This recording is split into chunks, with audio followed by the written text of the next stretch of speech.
The Pomodoro technique is the most recommended productivity hack on the internet. Work for 25 minutes, break for 5, repeat. Its fans treat that 25-minute number like a law of physics. So we went looking for the law. We found a university student in the late 1980s, a tomato-shaped kitchen timer, and a controlled trial that the technique's marketing never mentions. The honest answer is more interesting than yes or no. We audited whether the Pomodoro technique actually works. Start with where the number comes from, because that explains most of the confusion. The Pomodoro technique was invented by an Italian university student named Francesco Cirillo in the late 1980s. Struggling to focus, he made a small bet with himself. Could he concentrate for just 10 minutes? He grabbed the nearest kitchen timer, a tomato-shaped one, Pomodoro being Italian for tomato, and that is literally where the name comes from. He started at 10 minutes. The famous 25 was settled on later, through personal trial and error, not through any laboratory. And the underlying idea was not even new. Years earlier, Tony Buzan's study guides were already recommending work blocks of roughly 20 to 40 minutes with short breaks. So the first finding of the audit is blunt. 25 minutes is not a scientifically derived optimum. It is one man's default, dressed up over the decades as a magic number. Now, before we tear it down, give the technique its due, because the principle underneath it is real even if the number is not. The core idea is that sustained attention decays. Back in 1948, the psychologist Norman Mackworth ran the experiments that named this effect the vigilance-decrement. Watching subjects monitor a slow dial for long stretches, he measured a performance drop of roughly 15 to 30%, setting in within the first 20 to 30 minutes of continuous, unbroken focus. That is genuinely close to the Pomodoro window, and it is why the technique often feels like it works. Breaking long work into chunks with deliberate pauses really does fight attention fatigue. A 2025 scoping review of structured interval studies found that time-structured intervals consistently improved focus and reduced mental fatigue. So the mechanism is sound. The question the audit has to answer is sharper. Does the specific Pomodoro recipe beat simply taking breaks when you need them? Here is the study the timer apps don't advertise.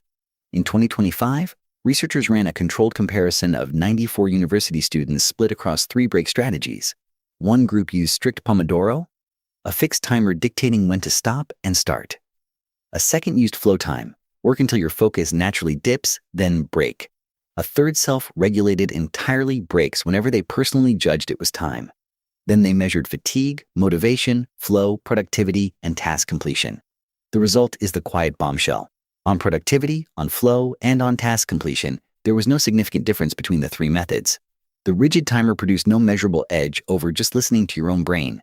Worse for the Pomodoro case, the structured timer group showed a faster rise in fatigue and a steeper decline in motivation as the session wore on.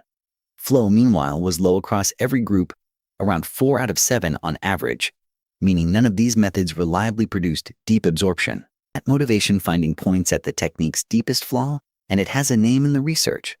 A rigid timer doesn't know what you're doing. It interrupts you on a schedule that has nothing to do with your actual state of mind. And sometimes the bell rings precisely when you finally clicked into deep work. The psychologist Sophie Leroy documented what happens when you're pulled off a task before it feels finished. She called it attention residue. Part of your mind stays snagged on the unfinished work, so the next block, and even the break itself, gets contaminated by the thing you were forced to stop doing. The Zeigarnik effect describes the same snag from the other side. Our brains cling to interrupted tasks. For shallow, repetitive, easily resumed work, that interruption is cheap, and the Pomodoro reset genuinely helps. But for deep, creative, hard-to-rebuild work, the writing, the coding, the problem you've been circling for 40 minutes, a timer firing at minute 25 doesn't protect your focus. It guillotines it. If 25 were truly optimal, the people who measure real-world work at scale would keep landing on it. They don't.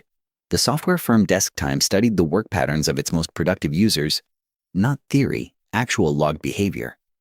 The pattern that surfaced was 52 minutes of work followed by 17 minutes of rest, roughly double a Pomodoro block, with a break more than 3 times longer.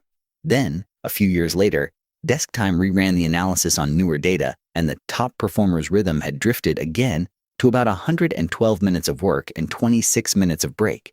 2 studies, the same company, the same question, and 2 completely different winning numbers, neither anywhere near 25 and 5.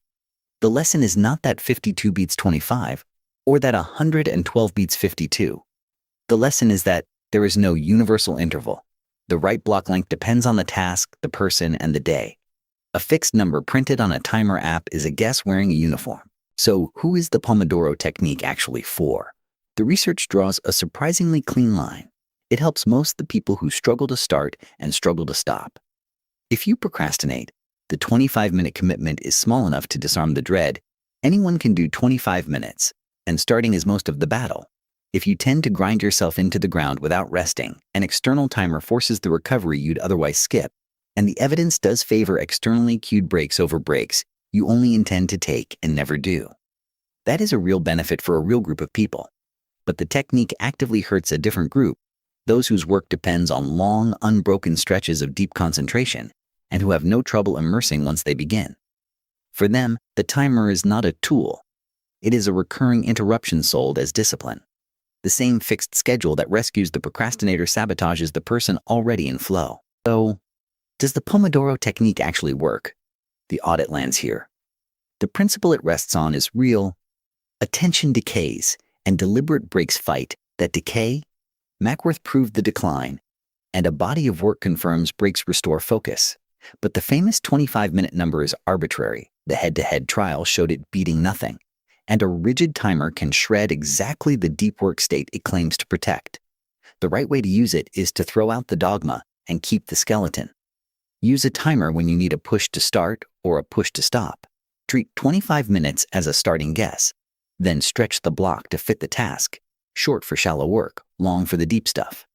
And when you finally drop into real flow, do the one thing the orthodoxy forbids: let the timer ring and keep going.